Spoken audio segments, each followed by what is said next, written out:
সিঞ্জিনি। এই সময়ের বাছাই করা খবর নিয়ে আপনারা দেখছেন হেডলাইন্স কলকাতা। বাংলার প্রত্যন্ত গলি থেকে বিশ্ব জয় করার গল্প। তিনি পশ্চিম বাংলার গর্ব, দেশের অহংকার। ক্যান্সার গবেষণায় তার একের পর এক সাফল্য তাকে আলোচনার কেন্দ্রবিন্দুতে নিয়ে এসেছে। তিনি রূপায়ণ কুণ্ডু। জন্মসূত্রে তিনি হুগলির আরামবাগের বাসিন্দা, কর্মসূত্রে তিনি ইউএসের ক্লিভল্যান্ডের চিকিৎসক। তার জীবনের ব্রত ক্যান্সারকে বিশ্ব থেকে নির্মূল করতে হবে, আর সেই লক্ষ্যেই তিনি নিরলস গবেষণা চালিয়ে যাচ্ছেন। চিকিৎসার পাশাপাশি তিনি ভেলোসানো বাইক রেস বলেও একটি সাইকেল রেসের সঙ্গে যুক্ত।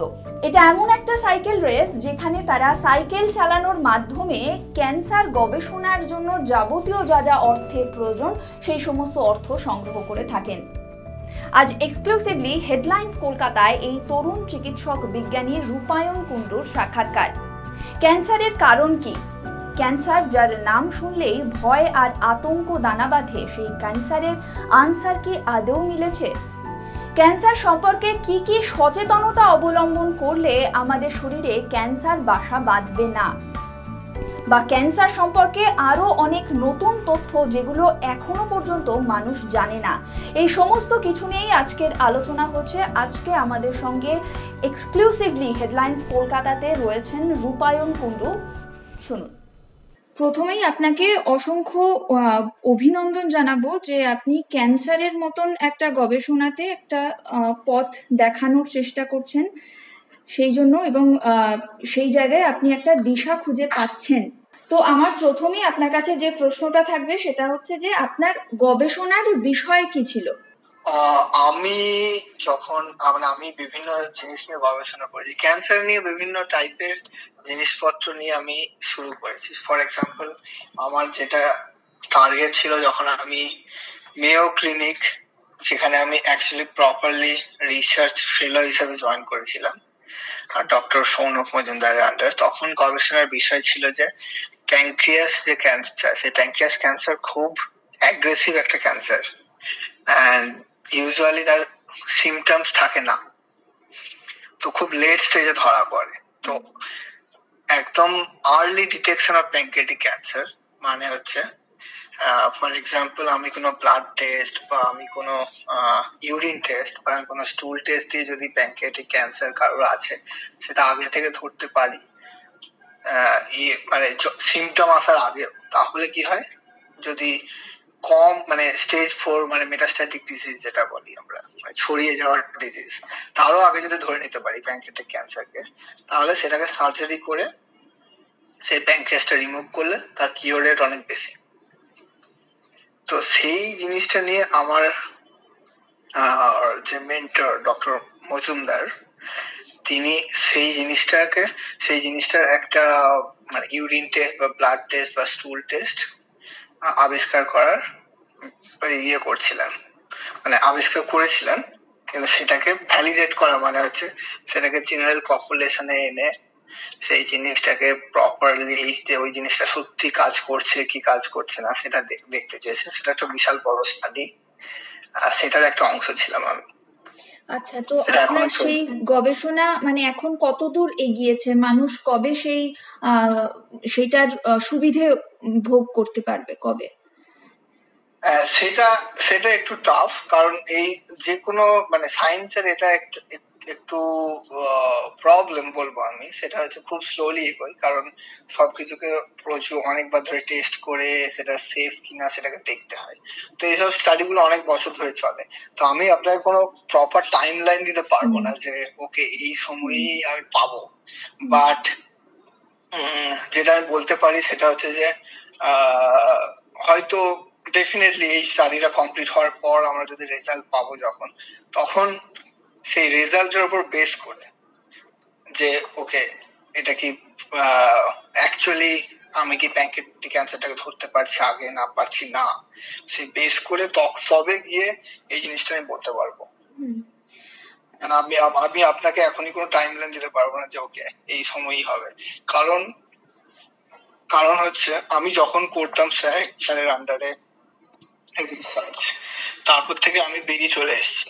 তো সেই রিসার্চের আন্ডারে আমি এখন আর নেই। তা আমি ভেতরের যে কি হচ্ছে, কতদূর এগিয়েছে সেটা আমি এখনো জানি না। And সেখানে আমি এখন 2 বছর হয়ে গেল যেখানে আমি ওই স্যারের আন্ডারে আর নেই। মানে ক্যান্সার না এমন একটা বিষয় যেটা সাধারণ জনমানুষে একটা অত্যন্ত ভয়ের সৃষ্টি করে। মানে ক্যান্সার মানেই সেটা একটা মৃত্যু, ভয়, এরকম একটা ব্যাপার। সেই জায়গা থেকে আপনার কি মনে হয়, আপনি কতটা আশাবাদী যে ক্যান্সারের নির্মূল হওয়া কতটা সম্ভব? হ্যাঁ, এই জিনিসটা নিয়ে আমার মেন যে আমি চাইছি, মানে আমার যে মেন টার্গেট আমার লাইফের, সেটা হচ্ছে এই ক্যান্সার নিয়ে যে ভয়টা, সেই ভয়টা আস্তে আস্তে দূর করা। বা আরো যেটা ইন্ডিয়া, মানে এখানে আমি ইউএসএ এসে যেটা দেখছি, যেটা আমি ইন্ডিয়াতে ছিলাম এতদিন, তারপরে ইউএসএ এসে দেখছি দুটো সমাজের মধ্যে যে স্ক্রিনিং টেস্ট মানে হচ্ছে আপনি সুস্থ কোনো মানুষকে, ফর এক্সাম্পল যেটা আমি এখন সুস্থ আছি, আমার মধ্যে কোনো সিমটমস নেই, সেখানে আমি একটা টেস্ট করছি, সেই টেস্ট করে দেখছি যে আমার ক্যান্সার আছে কি নেই। যেখানে আমার ক্যান্সার কোনো সিমটম দেখাচ্ছে না, জাস্ট আমি সুস্থ হয়ে আছি বাইরে থেকে, তো আমার মধ্যে ক্যান্সার আছে কি নেই, এটাকে স্ক্রিনিং টেস্ট বলে। তো সেই স্ক্রিনিং টেস্ট যেটা আছে সেটা আমরা আমেরিকাতে প্রচুর করি। স্ক্রিনিং টেস্ট করার জন্য আমরা অনেক সময় আর্লি স্টেজ ক্যান্সার গুলো, মানে একদম যেগুলো হচ্ছে স্টেজ 1, 2, 3 ক্যান্সার গুলো ধরতে পারি। সেই ধরার জন্য আমরা তার ট্রিটমেন্ট করে তাকে একদম কিওর করে দিই, মানে properly we said that you are cured. মানে আর কখনো ফেরত আসতে পারে না? না, ফেরত আসতে পারে ডেফিনেটলি, রিকারেন্স তো ডেফিনেটলি হয়, কিন্তু রিকারেন্স ডেফিনেটলি হয়, কিন্তু আমরা কিওর তাকে বলে দিই যে হ্যাঁ আপনার ক্যান্সার নেই শরীরে। আর ফেরত পরে হয়তো আসতে পারে, সেটা হয়তো জিনের ব্যাপার থাকে অনেক সময়, কিন্তু যে শরীরের মধ্যে কোনো ক্যান্সার নেই। অনেক ক্যান্সার দুটো টাইপের হয়, একটা হচ্ছে আপনার যে আমরা একটা ট্রিটমেন্ট করি যে আপনার কারো শরীরে যে ক্যান্সারটা আছে সেই ক্যান্সার দিয়ে আমি ক্যান্সারটা যে স্টেজে আছে আমি সেই স্টেজই ধরে রাখছি, মানে সেটা কিওর নয়, সেটাকে আমি বাড়তে দিচ্ছি না।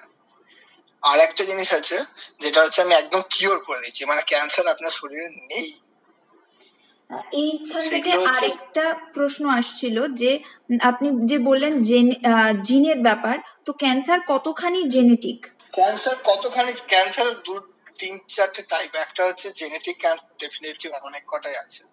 এবার জেনেটিক ক্যান্সার এবার কতখানি আমি সেভাবে বলতে পারবো না যে কত পার্সেন্ট জেনেটিক, বাট আমরা দুটো টাইপের ক্যান্সার দেখি, একটা ডেফিনেটলি জেনেটিক আর একটা হচ্ছে এনভায়রনমেন্টাল।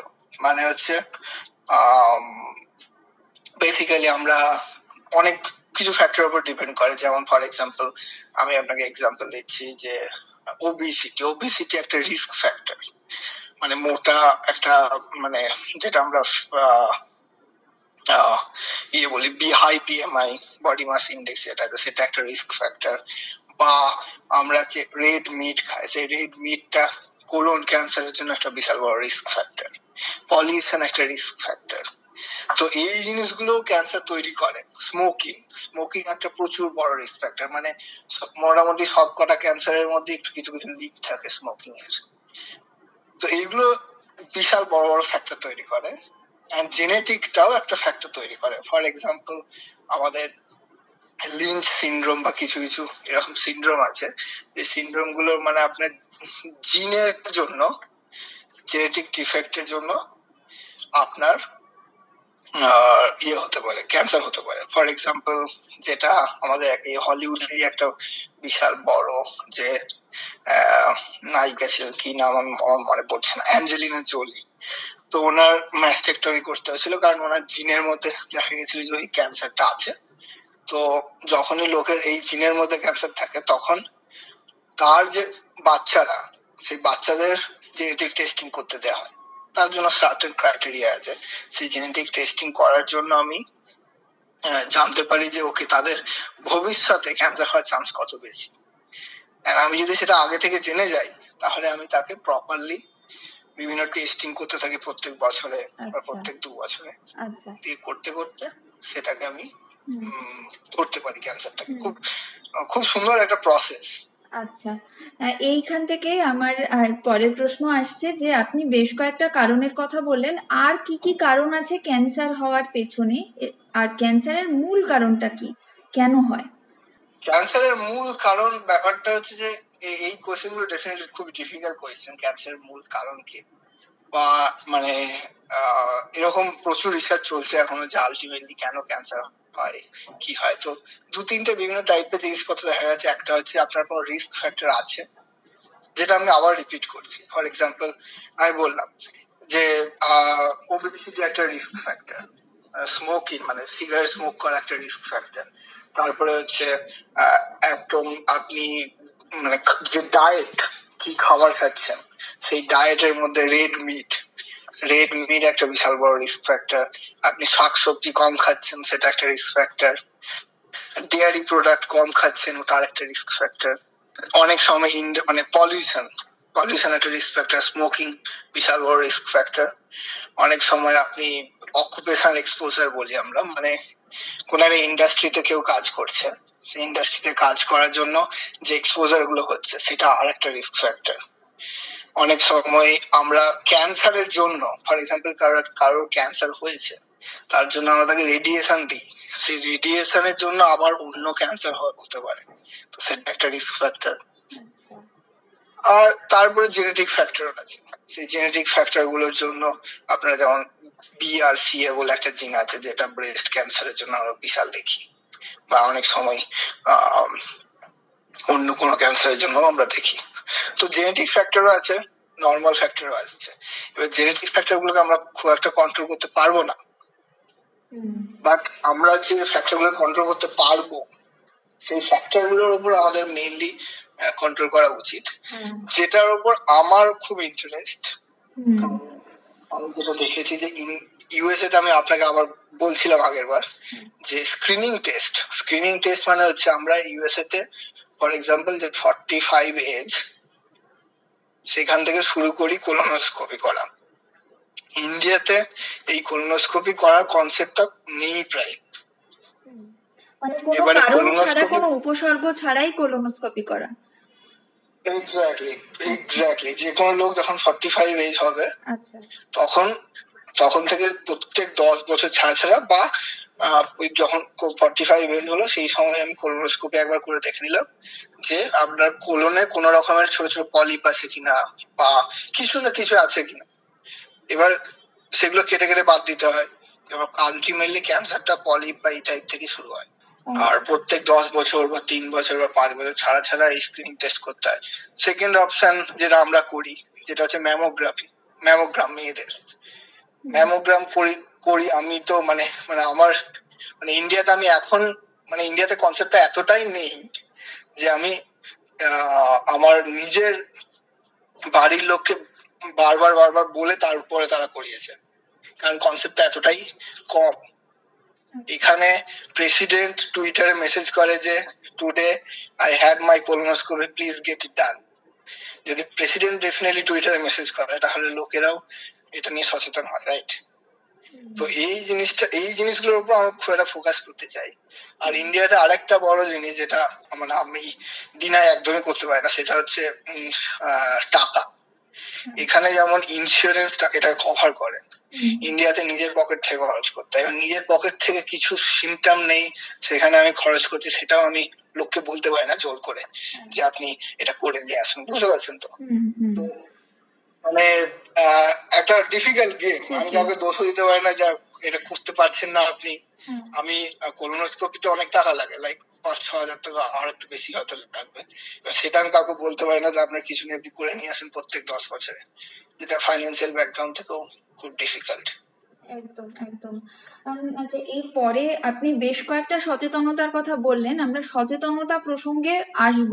তার আগে আমি এটা জিজ্ঞেস করব যে ক্যান্সার হলেই মৃত্যু, এরকম একটা ভয় চলে আসে, তো ক্যান্সারের সার্ভাইভাল রেট ঠিক কতটা? ক্যান্সারের সার্ভাইভাল রেট মানে হচ্ছে আপনার বিভিন্ন ক্যান্সারের বিভিন্ন টাইপের সার্ভাইভাল রেট আছে। ফর এক্সাম্পল আমি আপনাকে বলছি, আমি আমার এই ক্লিভল্যান্ড ক্লিনিকে, আমি যেখানে একজন রেসিডেন্ট আজকে, আমি সেখানে স্কিন ক্যান্সার, মেলানোমা, সেই মেলানোমার উপরে আমি ক্লিনিক করতাম আমার মেন্টরের সাথে। ইউজুয়ালি আগে ধরুন 10 বছর আগে স্কিন ক্যান্সার হলেই লোকের একটা ইয়ে থাকতো যে এবারে হয়তো মানে আর কিওর হবে না, বা মানে খুবই ডিফিকাল্ট টু ট্রিট যেটাকে বলি আমরা। কিন্তু রিসেন্টলি এত রিসার্চ হচ্ছে অঙ্কোলজির উপরে, সেই রিসার্চের জন্য প্রায় মোটামুটি আমরা ক্যান্সার গুলোকে কিওর করে দিচ্ছি, বা ক্যান্সার গুলোকে যে স্টেজে আছে সেই স্টেজে ধরে রাখতে পারছি।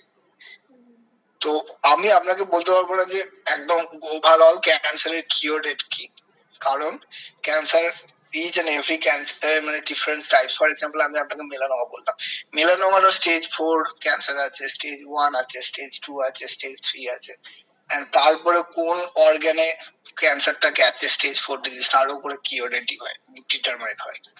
তো আপনাকে আমি যেটা বলি সেটা হচ্ছে অনেক সময় ধরুন একটা ক্যান্সার ছিল স্কিনের ক্যান্সার, সেটা আমরা কেটে বাদ দিয়েছি সার্জারি করে, তার উপরে আমরা কিমোথেরাপি বা ইমিউনোথেরাপি, যেটা আমি পরে একটু কথা বলছি, সেটা আমি দিয়েছি। দেওয়ার পরে দেখলাম যে এবার তারপরে আমরা প্রত্যেক 3 মাস বা 6 মাস ছাড়া ছাড়া স্ক্যান করি, মানে চেস্ট, অ্যাবডোমেন, পেলভিস মানে গোটা বডির একটা স্ক্যান করা হয় যে কোনো ক্যান্সার কোথাও আছে কিনা। সেটা 5 বছর করা হয় মোটামুটি, একটা গ্রসলি আমি বলছি। সেই বলা হয় যে 5 বছর মধ্যে যদি ক্যান্সার না ফেরত আসে তাহলে তার ফেরত আসার চান্স খুব কম, মানে রিকারেন্সের চান্স খুব কম, আবার ক্যান্সার হওয়ার চান্স খুবই কম। তো সেই সেন্সে আমি আপনাকে বলতে পারি যে ইউজুয়ালি আমরা 5 বছরের মধ্যে যদি কারো ক্যান্সার ফেরত না আসে গ্রসলি, তাহলে ফেরত আসার চান্সটা খুবই কম। বাট আবার বলছি বিভিন্ন টাইপের ক্যান্সারের বিভিন্ন রকমের রেট হয়, কিওর রেট হয়, তো আমি আপনাকে একদম গ্রসলি কোনো কিওর রেট বলতে পারবো না। আচ্ছা, কোন ধরনের মানুষের ক্যান্সার হয় আর কোন ধরনের মানুষ তাড়াতাড়ি সার্ভাইভ করেন, এটা কিসের ওপর? কোন ধরনের মানুষ বলতে আমি বলছি যে লাইফস্টাইল কিরকম, বা তাদের শারীরিক গঠন, এরকম কি কোনো ফ্যাক্টর কাজ করে যে এই ধরনের লাইফস্টাইলে যারা রয়েছেন বা এই ধরনের শারীরিক গঠন যাদের, তাদের ক্যান্সার হতে পারে? ক্যান্সার হতে পারে মানে ক্যান্সার হওয়ার পর সার্ভাইভাল কম, কোনটা? ক্যান্সার হতে পারে, ক্যান্সার হতে পারে। তো আবার সেম জিনিসটাই আমি বলছি আপনাকে যে রিস্ক ফ্যাক্টর গুলো আছে, সেই রিস্ক ফ্যাক্টর ফর এক্সাম্পল যেটা বললাম ওবেসিটি একটা রিস্ক ফ্যাক্টর, স্মোকিং একটা রিস্ক ফ্যাক্টর, ফিজিক্যাল ফিটনেস এর উপর ডিপেন্ড করে বলে আমার মনে হয় না, আমি জানি না, আমাকে খুঁজে হয়তো দেখতে হবে যে এরকম কোনো রিসার্চ হয়েছে কিনা।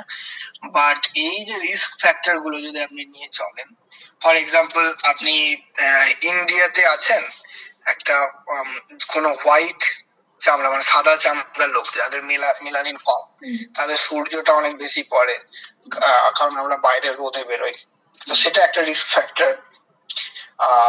তো যেই যে রিস্ক ফ্যাক্টর গুলো যেগুলো আছে, সেই রিস্ক ফ্যাক্টর যাদের যত বেশি তাদের ক্যান্সার হওয়ার চান্স তত বেশি, এটা অনেক বিভিন্ন রিসার্চ দিয়ে প্রমাণিত হয়েছে।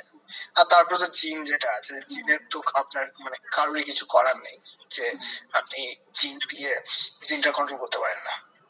ক্যান্সারের সমাধান কি? একটা তো আমরা জানি অত্যন্ত যন্ত্রণাদায়ক কেমোথেরাপি, তাছাড়াও কি আর কোনো সমাধান রয়েছে? হ্যাঁ, ক্যান্সারের সমাধান, এটা নিয়ে একটা ভালো কোয়েশ্চেন, এটা নিয়ে আমি ডিসকাস করতে চাইছিলাম।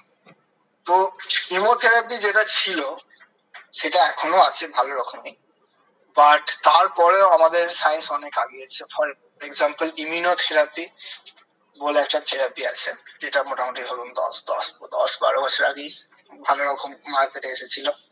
তো ইমিউনোথেরাপি মানে হচ্ছে, আগে কেমোথেরাপি মানে একটা টক্সিন যেটা আমি আপনার বডিকে দিচ্ছি, যেটা আপনার যে কোনো সেলকে মারছে। অ্যান্ড যে কোনো সেলকে মারার সময় কি হতো যে আমাদের যে নর্মাল বডির যে সেলগুলো আছে সেটাকেও মারতো, তার জন্য চুল পড়া শুরু হতো, পেন শুরু হতো, মানে বিভিন্ন টাইপের এক্সেসিভ সাইড এফেক্টস তৈরি হতো। এই ইমিউনোথেরাপি যেটা করে, সেই ইমিউনোথেরাপি হচ্ছে আমাদের নিজেদের যে বডির ইমিউন সিস্টেম, মানে যেটা ইনফেকশন বা অন্য কোনো বাজে জিনিস যেটা বডি রেকগনাইজ করে না, সেই সিস্টেমটাকে ফাইট মানে সেই যে বাজে জিনিসটাকে মারার যে প্রসেস, যেটা আমরা ইমিউন সেল বলি, মানে ইমিউনিটি বলি যেটাকে, সেই নিজেদের যে ইমিউন সিস্টেম সেটাকে এই ইমিউনোথেরাপিটা বুস্ট করে, মানে সেটাকে বলে যে তুমি আরো স্ট্রং হও, গিয়ে সেটাকে বাধ্য করে যে ক্যান্সার সেলগুলোর সাথে ফাইট করতে বা ক্যান্সার সেলগুলোকে নষ্ট করতে। সো এটা ডিরেক্টলি গিয়ে ক্যান্সার সেলের উপর কিছু করছে না, বাট এটা নিজের বডির ইমিউন সিস্টেমটাকে বেশি করে বুস্ট করে ক্যান্সারটাকে মারছে। তো তাতে সুবিধা কি, তাতে হচ্ছে কোনো আমি টক্সিন বা এই টাইপের, ডেফিনেটলি এটা একটা টক্সিন, বাট কোনো আমি কিমোথেরাপির মতো যে টক্সিক প্রোডাক্ট সেটা আমি বডির মধ্যে দিচ্ছি না। তার জন্য কি হয়, ইমিউনোথেরাপির যে সাইড এফেক্ট সেটা কিমোথেরাপির থেকে অনেক কম। ইমিউনোথেরাপি ডেফিনেটলি সাইড এফেক্ট আছে, কারণ আমি যদি কোনো একটা বডি ইমিউন সিস্টেমটাকে আরো বেশি বেশি করে বুস্ট করি, তাহলে ইমিউন সিস্টেমটাও অনেক ভাবে রিঅ্যাক্ট করতে শুরু করে। সেটা সাইড এফেক্ট ডেফিনেটলি আছে, কিন্তু সেটা সাইড এফেক্ট অনেক কম দেন দ্য কিমোথেরাপিস। তারপরে আমাদের টার্গেটেড থেরাপি বলে একটা আছে। টার্গেটেড থেরাপি মানে একদম আপনি ক্যান্সারের যে জেনেটিক প্যানেল আছে, সেই জেনেটিক প্যানেলটাকে ডিটারমাইন করছেন, ওকে এই ক্যান্সারটা এই জিনিসটা এক্সপ্রেস করছে, মানে এই ক্যান্সারটার উপরে একটা সুন্দর, ক্যান্সারটা একটা নতুন হাত আছে, সেই নতুন হাতটাকে আপনি টার্গেট করছেন, বলছেন যে ওকে যাও এই ক্যান্সারের হাতটা ধরো এন্ড দিয়ে ক্যান্সারটাকে মারো। তো এটাকে বলছি টার্গেটেড থেরাপি, সেটা আছে। তারপরে রেডিয়েশন বলে একটা জিনিস আছে খুব সুন্দর। সেই রেডিয়েশন হচ্ছে যে আপনার কোনো একটা লিভারে ক্যান্সার হয়েছে বা বোনসে ক্যান্সার হয়েছে, তাহলে ওখানে আপনি ডিরেক্ট রেডিয়েশন দিচ্ছেন, রেডিয়েশন দিয়ে ক্যান্সারটাকে মারছেন। অনেক সময় বাইরে থেকে রেডিয়েশন দেওয়া হয় গোটা বোনস বা গোটা আপনার লিভারে। অনেক সময় কিছু ব্রেকি থেরাপি বলা হয়, লাইক কিছু আমরা বলবো যে একদম মানে টার্গেটেড, মানে আমি একদম ওই যেটুকু ক্যান্সার আছে আমি সেই ওইটুকু ক্যান্সারই রেডিয়েশন দিচ্ছি, তার বাইরে দিচ্ছি না। তো আলটিমেটলি ফোকাস যেগুলো হয়ে দাঁড়াচ্ছে ট্রিটমেন্টের, সেটা হচ্ছে যে শুধুমাত্র ক্যান্সার সেলগুলোকে আমরা টার্গেট করছি। যেটা আগে ছিল সেটা আমরা হচ্ছে কিমোথেরাপি দিয়ে আমরা সব কটা সেলকে মেরে ফেলতাম, সেরকম আর খুব একটা আসছে না। বাট কিমোথেরাপি এখনো আছে ডেফিনেটলি, আস্তে আস্তে হয়তো চেঞ্জ হবে। তো যেটা আপনার কোয়েশ্চেন ছিল মেইনলি, সেটা হচ্ছে আরো কি কি ট্রিটমেন্ট, সেটা হচ্ছে আমরা বলতে পারছি ইমিউনোথেরাপি, টার্গেটেড থেরাপি, তারপরে রেডিয়েশন থেরাপি, ব্রেকি থেরাপি। যেগুলো আপনি বলছেন কেমোথেরাপির মতো অতটা যন্ত্রণাদায়ক নয়। না, অত যন্ত্রণাদায়ক নয়, প্রচুর লোক এখন ইউজ করছে। আরো ডেটা, এগুলো একদম নিউ, তো নিউ মানে উইদিন 10 ইয়ার্স বেরিয়েছে। তো প্রত্যেক বছর আমি দেখি যে নতুন নতুন ক্যান্সারের জন্য অ্যাপ্রুভ হচ্ছে এই সব ট্রিটমেন্ট গুলো। তো যেমন একদম শুরু হয়েছিল স্কিন ক্যান্সার দিয়ে, এখন সেটা কোলন ক্যান্সারে হয়ে গেছে আর প্রস্টেট ক্যান্সার হয়ে গেছে, অনেক কটাতে চলে এসেছে, আস্তে আস্তে হচ্ছে ওগুলো। আচ্ছা, এবার একটা অত্যন্ত গুরুত্বপূর্ণ প্রশ্ন, আর আমার মনে হয় এটা মানুষের জানা খুবই দরকার। সেটা হচ্ছে মানুষ কিভাবে সচেতন থাকবে, কি কি তার প্রত্যেক দিনের দৈনিক জীবনে সে কি কি করতে পারে যেটা ক্যান্সার আটকাতে তাকে সাহায্য করবে। সো ডেফিনেটলি এটা খুবই খুবই ইম্পর্টেন্ট কোশ্চেন, আর যেটা আমার নিজের খুব টার্গেট যে আমি এটা নিয়ে কথা বলতে চাই। সেটা সবার প্রথমে হচ্ছে যে আপনার যে রিস্ক ফ্যাক্টর, সেই রিস্ক ফ্যাক্টর গুলো লোককে খুব জানা উচিত, যে কোন কোন রিস্ক ফ্যাক্টর গুলোর জন্য ক্যান্সার হচ্ছে। কারণ আলটিমেটলি আপনি যদি রিস্ক ফ্যাক্টর জানেন তবেই গিয়ে আপনি অ্যাভয়েড করতে পারবেন যে কোনো জিনিস। পৃথিবীর যে কোনো প্রবলেমের প্রথম সলিউশন হচ্ছে সবার আগে যে কেন আমার প্রবলেমটা হচ্ছে সেটাকে অ্যাকনলেজ করা এন্ড সেটাকে জানা। তো রিস্ক ফ্যাক্টর যেগুলো প্রপার, সেই রিস্ক ফ্যাক্টর আপনি যদি জানেন তবেই গিয়ে আপনি কম করতে পারবেন। তো মেইন জিনিস হচ্ছে রিস্ক ফ্যাক্টর জানা, লাইক স্মোকিং একটা রিস্ক ফ্যাক্টর, যেটা আমাদের বহু লোক স্মোক করে। অ্যালকোহল একটা রিস্ক ফ্যাক্টর। তারপরে ডায়েট একটা বিশাল বড় রিস্ক ফ্যাক্টর। সেই ডায়েট ফর এক্সাম্পল আমরা যে প্রসেসড ফুড গুলো খাচ্ছি এখন, তারপরে ফাস্ট ফুড, যেটা আলটিমেটলি দুটো ভাবে কাজ করে, একটা তো প্রসেসড ফুড খাওয়ার জন্য আর একটা হচ্ছে ওবেসিটি বাড়ানোর জন্য। তারপরে আপনার এই যে রিস্ক ফ্যাক্টর গুলো কন্ট্রোল করাটা এক নম্বর জিনিস হয়।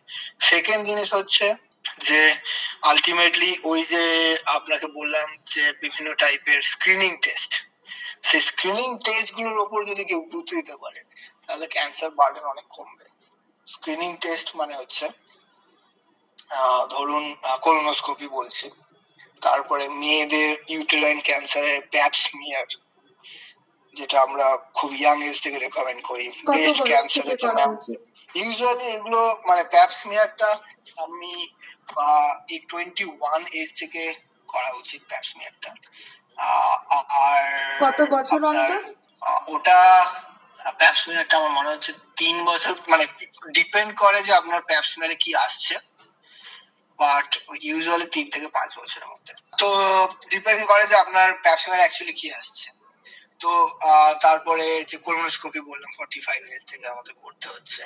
অনেক সময় যারা স্মোক করে তাদের আমরা লাং ক্যান্সার, কারণ লাং ক্যান্সার একটা খুব বড় cause of death world wise, তো লাং ক্যান্সার আমরা তাদের জন্য সিটি স্ক্যান করাই।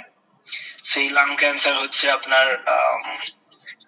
লো ডোজ সিটি স্ক্যান আছে, মানে সিটি স্ক্যানে অনেক রেডিয়েশন এক্সপোজ হয়, তো সেই জন্য একটা লো ডোজ এক্সপোজার আছে, সেটা আমরা 50 এজ থেকে শুরু করি ইউএসএ অ্যাটলিস্ট। আমি ইন্ডিয়াতে গাইডলাইন আমি জানি না যে ইন্ডিয়াতে ওরা বলে কিনা করতে এটা, বাট হ্যাঁ।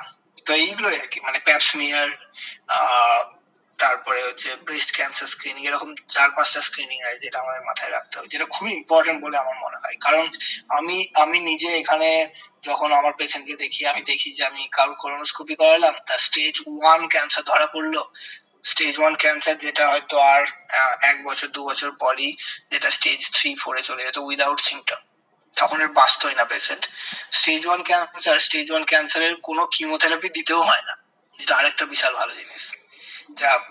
সে তাকে সার্জারি করে ক্যান্সারটাকে বাদ দিয়ে দিল, সে কিওরড, কোন রকম কোনো কিমোথেরাপি দিতে হলো না, কিছুই না। স্টেজ 3 হয়ে গেল, স্টেজ 3 যদি হয়ে গেল তারপরে তাকে কিমোথেরাপি দিতে হবে, যে পেইনফুল কিমোথেরাপি সেটা সহ্য করতে হবে তাকে। তারপর সে কিমোথেরাপি সে নিতে পারবে কিনা সেটা একটা ডিটারমাইন্ড ফ্যাক্টর। আর স্টেজ 1 এর যে রিকারেন্স রেট স্টেজ 3 থেকে অনেক বেশি, কম। তো মানে অনেক কটা ভালো ফ্যাক্টর ডিটারমাইন করছে যে আপনি যদি আগে ধরে নেন ক্যান্সারটাকে। তো এই যে মানে ক্যান্সার মানে ভয় বা মৃত্যু, যে মানুষ ক্যান্সারের সঙ্গে যুদ্ধ করছেন তিনি মানসিকভাবে অনেকখানি বিধ্বস্ত হয়ে থাকেন, তো আপনারা তাকে কি বলেন, মানে মানসিকভাবে তাকে কিভাবে বেরিয়ে আসতে বা মানসিক বুস্ট আপ কিভাবে করেন, বা তার পরিবারের লোকজন তাকে কিভাবে মানসিকভাবে তার পাশে দাঁড়াবে, ডাক্তার হিসেবে আপনি কি বলেন? এক্স্যাক্টলি। তো প্রথম যেটা আমরা করি, যেটা একদম প্রথম জিনিস, সেটা হচ্ছে যে মানে অনেক সময় আমি দেখেছি যে যেটা একটা বিশাল বড় প্রবলেম ক্রিয়েট হয়, সেটা হচ্ছে যে ডাক্তার আর পেশেন্টের মধ্যে কমিউনিকেশন গ্যাপ। ফর এক্সাম্পল, কোন একটা পেশেন্ট আছে যেটাকে আপনি একদম সত্যি কথা বললেন না, খুব ডিফিকাল্ট সত্যি কথা নেওয়া, কিন্তু সত্যি কথা বলা খুব ইম্পর্টেন্ট। ফর এক্সাম্পল, কারো স্টেজ 4 ডিজিজ আছে, তার কিওর রেট কত, তারপরে সে অ্যাকচুয়ালি কিওর হবে কিনা, তার হাতে কি কি অপশনস আছে, সেই সব জিনিসপত্র গুলো বলা খুব ইম্পর্টেন্ট।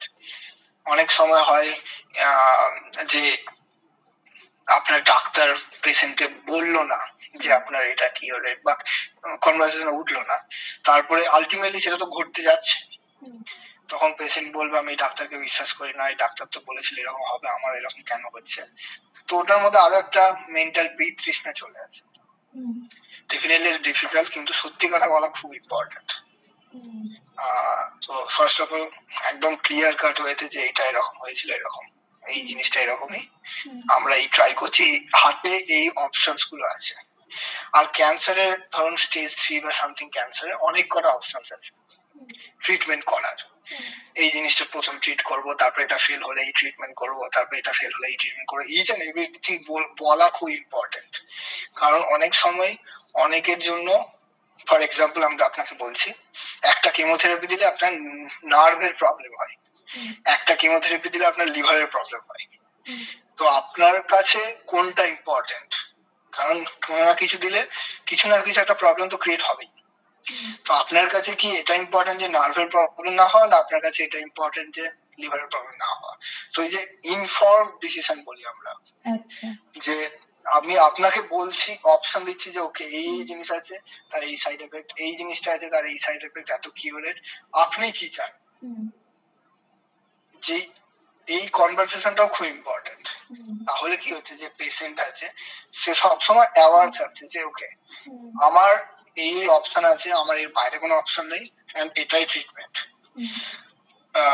যেটা কমিউনিকেশন গ্যাপ হলো বা বিতৃষ্ণা, যেটা আমি অনেক সময় দেখেছি, মানে আমি ইন্ডিয়াতে গিয়েও দেখেছি, কারণ ইন্ডিয়াতে গিয়ে আমি ফ্যামিলির সাথে কথা বলি, তো এখানে তো আমরা পেশেন্টের সাথে কথা বলি, পেশেন্ট অতটাও বলে না, ফ্যামিলিরা বলে যে এই ডাক্তার এই বলেছে, অন্য ডাক্তার অন্য কথা বলেছে।